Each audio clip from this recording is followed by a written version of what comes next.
பப்பாளி பழம் சாப்பிட்டாக்கா நல்ல நரம்பு மண்டலம் சிறப்பாக செயல்படும். அதனால் பப்பாளி பழம் வந்து சாப்பிட்றது தினமும் இப்போ வந்து பணம் கொடுத்தா நமக்கு பப்பாளி பழம் கிடைக்குது.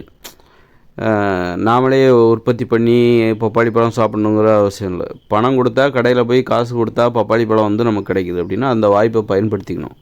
இப்போ தினமும் ஒரு 50 நாளைக்காவது பப்பாளி பழம் சாப்பிட்லாம் அப்படின்னு சொல்லிட்டு தினமும் ஒரு 30 ரூபா 40 ரூபா கொடுத்து ஒரு பப்பாளி பழத்தை வாங்கி சாப்பிட்டோன்னு வச்சுக்கோங்க. அதனால் என்ன ஆகும் அப்படின்னா நல்ல கல்லீரல் ஒழுங்காக வேலை பார்க்கும், நல்ல நரம்பு மண்டலம் ஒழுங்காக செயல்படும், நல்ல உணவு செரிமானம் என்பது சிறப்பாக நடைபெறும். அதனால் வந்து தினமும் ஒரு பப்பாளி பழம் சாப்பிட்லாம் ஒரு 50 நாளைக்கு அப்படின்னு சொல்லிட்டு நான் அந்த பப்பாளி பழம் சாப்பிடுகிற அந்த நடைமுறையை நம்ம கடைபிடிக்கலாம்.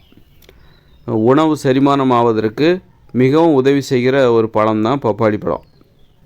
அப்போ வந்து அந்த பப்பாளி பழத்தை நம்ம வந்து இப்போ வந்து டெய்லி ஒரு பப்பாளி பழம் சாப்பிட்றத விட வாரத்தில் 3 நாள் ஒரு 4 நாள் பப்பாளி பழம் சாப்பிட்லாம். ஒரு நாள் வந்து திராட்சை பழம் சாப்பிட்லாம். திராட்சை பழம் ஒரு நாள் பப்பாளி பழம், ஒரு நாள் திராட்சை பழம். இந்த மாதிரி இதெல்லாம் உணவு செரிமானம் செய்வதற்கு ரொம்ப உதவி செய்யக்கூடியது. கல்லீரல் பிரச்சனைகளை குறைபாடுகளை சரி செய்யக்கூடியது, கல்லீரல் சூட்டை தணிக்கக்கூடியது இந்த பப்பாளி பழம். இதெல்லாம் நரம்பு மண்டலம் சிறப்பாக செயல்படும். நல்ல பேச்சு திறன் கூட பப்பாளி பழம் சாப்பிட்டா நல்ல பேச்சு திறன் வரும். அப்படிப்பட்ட அந்த பப்பாளி பழத்தை நம்ம ஒழுங்காக அதன் பயன்படுத்தி அதை சாப்பிட்டு நம்ம பயன் அடைய வேண்டும். டெய்லி ஒரு பப்பாளி பழம் சாப்பிட்டிங்கன்னா அந்த மலச்சிக்கல் என்பதே வராது. மலச்சிக்கல்லாம் வர்றதுக்கு என்ன காரணம் அப்படின்னா நம்ம இந்த மாதிரி பப்பாளி பழம்லாம் சாப்பிடாமல் இருக்கிறதுனால தான், திராட்சை பழம் சாப்பிடாமல் இருக்கிறதுனால, இதனால தான் நம்ம வந்து மலச்சிக்கல் என்பதே ஏற்படுகிறது. அதை சாப்பிடாமல் இருக்கிறதுனால தான். அதனால் உணவு முறையில் நாம் செய்கிற தவறு தான் அப்புறம் மலச்சிக்கல், செரிமான குறைபாடு இப்படி போன்ற பிரச்சனைகளுக்கு காரணமாக இருக்கிறது. அதனால் ஒழுங்காக பப்பாளி பழம்லாம் வந்து இன்றைக்கி தாராளமாக வந்து கிடைக்கிது. பணம் கொடுத்தா நம்ம பணம் கொடுத்து என்னென்னோ வாங்குகிறோம், ஐஸ்கிரீம் அது இதுன்னு வாங்கி சாப்பிட்டுட்டு இருக்காங்க. அதனால் என்ன உடம்புக்கு நல்லதா? கேடு தான். அப்போ நீங்கள் பழங்கள்லேயே ரொம்ப முக்கியத்துவம் கொடுக்குற பழங்கள் எதுனா, நீங்கள் வாழைப்பழம் வாழைப்பழம் சாப்பிட்டா நல்ல மலச்சிக்கல் இருக்காதுன்னு நம்ம உறுதியெல்லாம் சொல்ல முடியாது. வாழைப்பழம் சாப்பிட்டாலோ வந்து ஆனால் முக்கியமாக அந்த பப்பாளி பழம்லாம் சாப்பிட்டா நல்ல செரிமானம் சிறப்பாக இருக்கும். அப்போ அதுக்கு தான் நம்ம முக்கியத்துவம் கொடுக்கணும். அந்த பழங்களுக்கு தான் முக்கியத்துவம் கொடுக்கணும். எது செரிமானத்தை சிறப்பாக மாற்றுகிறதோ அந்த பழங்களுக்கு தான் நம்ம ரொம்ப முக்கியத்துவம் கொடுக்கணும்.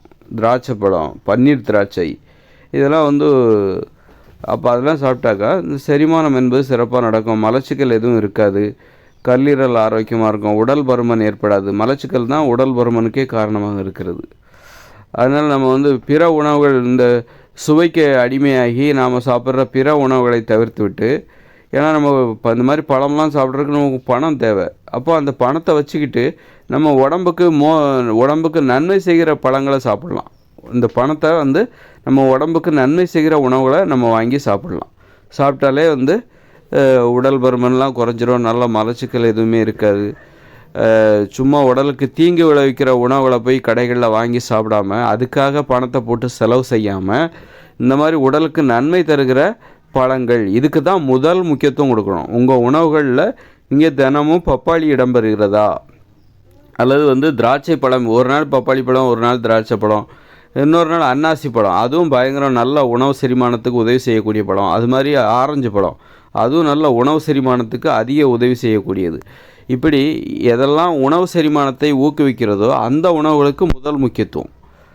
அதன் பிறகு தான் நீங்கள் சிலருக்கு வாழைப்பழமே நல்லா உதவி செய்யும். அப்போ அவங்க ஒவ்வொரு உடம்புக்கும் ஒவ்வொரு இது. அப்போ இந்த மாதிரி உணவுகளை முதல் முக்கியத்துவம். அதனால் பணத்தை நம்ம வந்து முதல்ல இந்த மாதிரி பயனுள்ள வழிகளில் உடல் ஆரோக்கியத்துக்கு வழி செய்கிற உணவுகளை சாப்பிடுவதில் நாம் வந்து பணத்தை செலவு செய்யணும். சும்மா சுவைக்கு அடிமையாகி செரிமானத்துக்கு எந்த வகையிலுமே உதவி செய்யாத பஜ்ஜி, போண்டா இந்த மாதிரியெல்லாம் வாங்கி சாப்பிடக்கூடாது. சமோசா இந்த மாதிரியெல்லாம் வாங்கி சாப்பிடக்கூடாது. அதனால் ஒரு சமோசாவே 10 ரூபாய்க்கு கிடைக்குது. ஒரு பப்பாளி பழம் பார்த்திங்கன்னா சின்ன பப்பாளி பழம் 30 ரூபாய்க்கு கிடைக்குது. சமோசாலாம் சாப்பிட்டிங்கன்னா உங்கள் உடம்பு செரிமானம் சரியாக நடக்காது, உடம்பு குண்டாகும். அதுவே பப்பாளி பழம் சாப்பிட்டிங்கன்னா நல்ல செரிமானம் நடக்கும், நல்ல மலச்சிக்கல் எதுவும் இருக்காது, உடல் பருமன் குறைஞ்சிக்கிட்டே போகும். உடல் பருமனை குறைக்க விரும்புகிறவர்கள் தினமும் பப்பாளி பழம் சாப்பிடுங்க. இல்லைன்னா தினமும் 1/4 கிலோ திராட்சை பழம் சாப்பிடுங்க. ஒரு நாள் பப்பாளி பழம், ஒரு நாள் திராட்சை பழம், இந்த மாதிரி ஒரு நாள் அன்னாசி பழம், ஒரு நாள் வந்து ஆரஞ்சு பழம், இந்த மாதிரி பழங்கள் இடம்பெறுற மாதிரி பார்த்துக்கோங்க. அதை பார்த்துட்டாலே அந்த மலச்சிக்கல்ங்கிறது வந்து இல்லாமல் போயிடும். நம்ம எந்த கடமையும் செய்யாமல் தானாகவே அந்த மலச்சிக்கல், அதாவது மலம் என்பது தானாகவே கழிந்து விட வேண்டும். நாம் எந்த கடமையும் செய்யாமலே அது தானாக நடக்கணும்னு நினைக்கிறாங்க மனுஷங்க என்ன நினைக்கிறாங்கன்னா, நான் என்ன வேணாலும் சாப்பிடுவேன், ஆனால் அது வந்து செரிமானமாகி சரியாக வெளியே தள்ளிடணும், மலத்தை வெளியே தள்ளிவிட வேண்டும், மலச்சிக்கல் என்பதே இருக்கக்கூடாது. நான் என்ன வேணாலும் சாப்பிடுவேன், என் இஷ்டத்துக்கு நான் சாப்பிடுவேன், அந்த மலச்சிக்கலை பற்றி நான் மறந்துடுவேன், கவலையே பட மாட்டேன், நான் என்ன வேணாலும் சாப்பிடுவேன், ஆனால் எனக்கு மலச்சிக்கல் என்பதே இருக்கக்கூடாது அப்படின்னு மக்கள் நினைக்கிறாங்க. அதுக்குன்னு நான் ஒரு கவனம் செலுத்துவதற்கு, அந்த மலச்சிக்கல் எதுவும் ஏற்படக்கூடாது, அதற்கேற்ற உணவுகளை சாப்பிட வேண்டும் என்கிற மாதிரியான கவனம் செலுத்துவதற்கு மக்களுக்கு விருப்பம் கிடையாது. இது என்னடா ஒரு பிரச்சனையாக இருக்கே, இதில் போய் கவனம் செலுத்துகிறோமே. அப்போ இவங்களோட ஆசைகள்லாம் வந்து கட்டுப்படுத்தப்படுகிறது. அப்போ வந்து இது வரைக்கும் அவங்க சுதந்திரமாக என்ன வேணாலும் சாப்பிட்டுட்டு இருந்த மனுஷங்க கடைசியில் இந்த மலச்சிக்கல் என்கிற பிரச்சனை வரும்போது, அது மிகப்பெரிய பிரச்சனையாக வரும்போது, அதுக்கு தகுந்த மாதிரி உணவு முறையை மாற்றுறது இவங்களுக்கு ரொம்ப கஷ்டமாக இருக்குது. அந்த கட்டுப்பாடுங்கிறது இவங்களுக்கு கஷ்டமாக இருக்குது. உணவு கட்டுப்பாடு இருக்குல்ல, அது ரொம்ப கடினமாக இருக்குது இவங்களுக்கு. எந்தவித கட்டுப்பாடு இல்லாமல் விரும்பியதை சாப்பிட வேண்டும் என்கிற ஆசையோடு வாழ்ந்து கொண்டு இருக்கிற இந்த மனுஷங்களுக்கு எது பிரச்சனையை கொடுக்குதுன்னா, அந்த மலச்சிக்கல் என்பது பிரச்சனையை கொடுக்குது, நோய்கள் என்பது பிரச்சனையை கொடுக்குது. மலச்சிக்கலும் ஒரு நோய் தான். அப்போ மலச்சிக்கல், சுகரு இதெல்லாம் வரும்போது என்ன ஆகுது அப்படின்னா, ஆஸ்மா இதெல்லாம் வரும்போது இவங்க விரும்பிய உணவுகளை சாப்பிட முடியல. இவங்க உணவுகளில் கட்டுப்பாடுகளை கடைபிடிக்க வேண்டிய ஒரு கட்டாயம், நெருக்கடி, நிர்பந்தம்லாம் வந்துடுது. வேறு வழியே இல்லை. நீ உணவுகளில் கட்டுப்பாடாக இருந்தால் மட்டும்தான் நீ இந்த பிரச்சனைகள்லேருந்து விடுபட முடியும், தப்பிக்க முடியும் அப்படிங்கிறது அவங்களுக்கு மிகப்பெரிய கஷ்டமாக இருக்கும். உணவில் கட்டுப்பாடாக என்னால் முடியவே முடியாது, இது எனக்கு ஏதோ என்னை வந்து கட்டி போட்ட மாதிரி இருக்குது அப்படின்னு நினைக்கிறாங்க. அப்போ அதுக்கு எதாவது மாத்திரை சாப்பிடலாமா? நான் என்ன வேணாலும் சாப்பிடுவேன், ஆனால் எனக்கு மலச்சிக்கல் என்பதே ஏற்படக்கூடாது. அதற்கு எதாவது மாத்திரை சாப்பிடலாமா, எதாவது மருந்து சாப்பிட்டா சரியாயிடுமா அப்படின்னு தான் பார்க்குறாங்களே தவிர, உணவு முறையில் மாற்றத்தை ஏற்படுத்த வேண்டும். தினமும் நான் பழம் சாப்பிடணுமா? என்னடா இது கொடுமையாக இருக்குது. தினமும் ஏதாவது ஒரு பழம், பப்பாளி பழம் சாப்பிடணுமா? தினமும் இல்லை பப்பாளி பழமோ ஒரு திராட்சை பழமோ சாப்பிட்ணுமா? இது என்னடா கொடுமையாக இருக்குது, இது என்னடா மிகப்பெரிய தலைவலியாக இருக்குது அப்படின்னு ஏதாவது மருந்து சாப்பிட்றேன், வேணால் ஒரு 40 நாளைக்கு மருந்து சாப்பிட்றேன், அப்புறம் எனக்கு நிரந்தரமாக அது குணமாயிடணும், அப்புறம் நான் வழக்கம் போல் திரும்பவும் நான் என் விருப்பப்பட்ட உணவுகளை நான் பிடிச்ச மனம் போன போக்கில் கட்டுப்பாடுகள் எதுவுமே இல்லாமல் நல்லா சாப்பிட்ணும், இட்லி பூரி பொங்கல்னு நான் சாப்பிட்ணும், பரோட்டான்னு சாப்பிட்ணும், அந்த மாதிரி ஏதாவது வழி இருக்கா? அப்படித்தான் மனுஷங்க தேடுறாங்களே தவிர, இந்த உணவு முறையில் தப்பு இருக்குதுன்னு சொன்னால் அதை ஏற்றுக்க மாட்டேங்கிறாங்க. இது உணவு முறையில் தான் இவ்வளோ தப்பு இருக்குது, உன் உடல் ஆரோக்கியம் தான் முக்கியம், இந்த உணவு முறையை நீ மாற்றி ஆகணும், இதெல்லாம் வந்து மோசமான உணவு முறை அப்படின்னு சொன்னால் அதை ஏற்றுக்கிறது ஒரு அதிர்ச்சியாக இருக்குது. இந்த மனுஷங்களுக்கு இது ஒரு அதிர்ச்சியாக இருக்குது. ஏன்னா இந்த உலகத்தில் வாழ்கிறதுக்கு இந்த இட்லி பூரி பொங்கல் தோசை பிரியாணி சமோசா பரோட்டா இதுதான் வந்து இவங்களுக்கு ஒரு ஆர்வத்தை தருது இந்த உலகத்தை கொண்டாடுவதற்கு. இந்த இயந்திர அறிவியல் உலக வாழ்க்கையை ஒரு கொண்டாட்டம் மிகுந்த ஒரு வாழ்க்கையாக பார்ப்பதற்கு இந்த உணவுகள் தான் காரணம். இந்த உணவுகளே சாப்பிடக்கூடாது அப்படின்னா அப்போ இந்த உலகத்தில் என்னடா இந்த உலகம் ஒரு நரகம் மாதிரிலாம் தெரியும், ஒரு கொடுமையான அனுபவமாக அல்லவா இந்த உலகம் நமக்கு இருக்கும் அப்படின்னு மக்கள் நினைக்கிறாங்க. அதனால் உடல் ஆரோக்கியம்தான் முக்கியம், வேறு வழியே இல்லை அப்படிங்கும்போது அப்போ தான் வந்து தினமும் ஒரு பழம் சாப்பிட்ணுமா? அப்போ சாப்பிட்டா எனக்கு பிரச்சனை சரியாயிடுமா? கண்டிப்பாக சரியாகும். அப்போ தான் சரியாகுமே. உணவு முறையில் நீ மாற்றத்தை ஏற்படுத்தினா தான் அந்த உடம்பு ஒழுங்காக வேலை செய்யும். அதனால் டெய்லி பப்பாளி பழம், டெய்லி திராட்சை பழம், அதாவது ஒரு நாள் பப்பாளி பழம், ஒரு நாள் திராட்சை பழம்.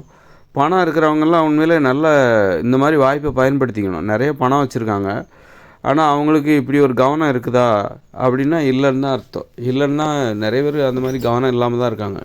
அவங்க நினச்சா டெய்லி ஒரு பப்பாளி பழம் சாப்பிட்லாம். பணம் இருந்தால் என்ன பண்ணலான்னா இப்படி தான் கனவு காணணும். பணம் இருந்தால் நான் டெய்லி பிரியாணி சாப்பிடுவேன் அப்படின்னு கனவு காண்றவங்க இருக்காங்க. டெய்லி பிரியாணி, டெய்லி மீன், முட்டை, மட்டன் கிட்டன் அப்படின்னு நான் சாப்பிடுவேன் அப்படின்னு நினைக்கிறவங்களும் இருக்காங்க, பணம் இருந்ததுன்னா அப்படின்னு. ஆனால் உண்மையிலே பணம் இருந்ததுன்னா எப்படி என்னவா இருக்கணும்னா டெய்லி பப்பாளி பழம் சாப்பிட்லாம், நல்லா கொஞ்சம் பணம். ஏன்னா அதுக்கே அந்த உணவுகள்லாம் இப்போ பப்பாளியெல்லாம் உற்பத்தி ரொம்ப குறைவாக இருக்குது. இங்கே மக்கள் நிறைய பேர் இருக்காங்க, நிறைய தேவை இருக்குது, ஆனால் அதோட உற்பத்தி மிக மிக குறைவாக இருக்குது.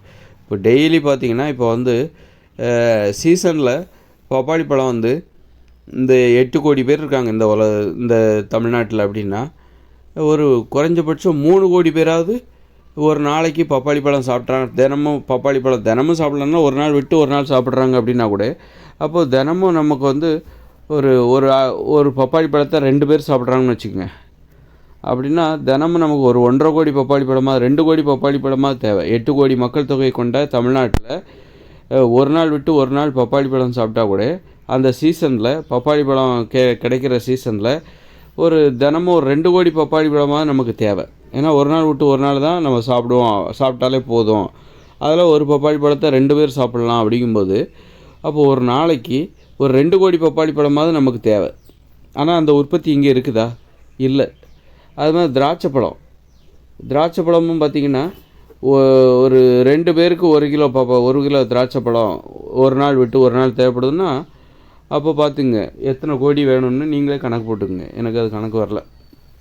அது அப்போது அந்த அளவுக்கு திராட்சை பழையோட தேவை இருக்குது, பழங்களோட தேவை அந்த அளவுக்கு இருக்குது. ஆனால் அதோட உற்பத்தி இங்கே இருக்குதா?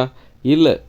நாம் உற்பத்தி பண்ணி பற்றாக்குறைக்கு உற்பத்தி பண்ணி வெளிநாட்டுக்கு தான் நம்ம அனுப்புகிறோம். இந்த அளவுக்கு நம்ம அறியாமையில் இருக்கிறோம்.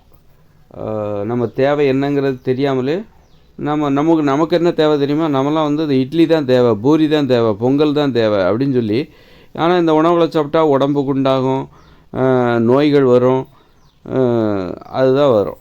அதனால் அந்த உணவுகளை தேடி தான். ஆனால் எது ஆரோக்கியத்தை தருமோ அந்த உணவுகளை மக்கள் சாப்பிட மாட்டேங்கிறாங்க. அப்போ நீங்கள் ஒரு பணக்காரராக இருந்தீங்கன்னா, பணக்காரராக ஆகணும் அப்படின்னு நீங்கள் ஆசைப்பட்டீங்கன்னா, பணக்காரராக ஆனால் நீங்கள் என்ன பண்ணுவீங்க, உங்கள் உணவு முறை எப்படி இருக்கும் அப்படின்னு நீங்கள் கற்பனை செய்வதாக இருந்தால், நீங்கள் எப்படி கற்பனை செய்யணுன்னா, நான் என்கிட்ட மட்டும் நிறைய பணம் இருந்ததுன்னா நான் டெய்லி ஒரு பப்பாளி பழம் சாப்பிடுவேன், டெய்லி 1/4 கிலோ திராட்சை பழம் சாப்பிடுவேன். இந்த மாதிரி டெய்லி ஏதாவது ஒரு பழங்கள், ஒரு 1/2 கிலோ பழம் வந்து அது என்ன பழமானா இருக்கலாம். அது சப்போட்டாவாக இருக்கலாம், வாழைப்பழமாக இருக்கலாம், ஆரஞ்சு பழமாக இருக்கலாம், அன்னாசி பழமாக இருக்கலாம், திராட்சை பழமாக இருக்கலாம், பப்பாளி பழமாக, கொய்யா பழமாக, இப்படி பழங்களில் நிறைய இருக்குது. அப்படின்னா அப்போ என்கிட்ட மட்டும் நிறைய பணம் இருந்துச்சுன்னா நான் இப்போ இதெல்லாம் சாப்பிடுவேன், இந்த மாதிரி டெய்லி பப்பாளி பழம் சாப்பிடுவேன், அப்படி நீங்கள் ஆசைப்படுங்க. அப்போ பணம் உடையவர்கள் இப்படி ஆசைப்படுகிறார்களா? இப்படிப்பட்ட ஆசை இல்லாதவர்களிடம்தான் பணம் சென்று சேர்கிறது. உடலை ஆரோக்கியமாக வச்சுக்கணும் அப்படின்னு நினைக்கிறவங்ககிட்ட பணம் இல்லை. எவன் உடம்பை கெடுத்துக்கிட்டு உடலை பற்றி கவலைப்படாதவர்களிடம்தான் பணம் சேர்ந்து கொண்டு இருக்கிறது. ஏன்னா உடலை பற்றி கவலைப்படுறவன் கொஞ்ச நேரம் தான் உழைப்பான், அளவுக்கு அதிகமாகலாம் உழைக்க மாட்டாங்க. உடம்பை பற்றி கவலைப்படாதவங்க தான், உடல் ஆரோக்கியத்தை பற்றி கவலைப்படாதவர்கள் தான் பணத்தை செலவழிப்பதற்காக நேரங்காலம் தெரியாமல் உழைச்சி தூக்கத்தை கெடுத்துக்கிட்டு உடல் ஆரோக்கியத்தை கெடுத்துக்கிட்டு பணத்தை சேர்த்து அப்புறம் அந்த பணத்தை வச்சு உடம்புல வந்த நோயை குணப்படுத்துவாங்க. நேரங்காலம் தெரியாமல் பணத்தை சம்பாதிச்சிருப்பாங்க, அதனால் உடல் நலம் கெட்டு போயிருக்கும். அப்படி சம்பாதிக்கப்பட்ட பணத்தை வச்சு உடல் ஆரோக்கியத்தை பார்த்துப்பாங்க. அப்போ அவங்ககிட்ட தான் பணம் இருக்கும். கண்டிப்பாக உடல் ஆரோக்கியத்தை பற்றி கவலைப்படுறவங்க கண்டிப்பாக அதிக பணத்தை அவங்களால சம்பாதிக்கவே முடியாது. ஆனால் உடல் ஆரோக்கியத்தை சம்பாதிப்பாங்க. உடல் ஆரோக்கியத்தை பற்றி கவலைப்படுறவங்களால அதிக பணத்தை சம்பாதிக்க முடியாமல் போகலாமே தவிர, ஆனால் அவங்களால கண்டிப்பாக உடல் ஆரோக்கியத்தை சம்பாதிக்க முடியும்.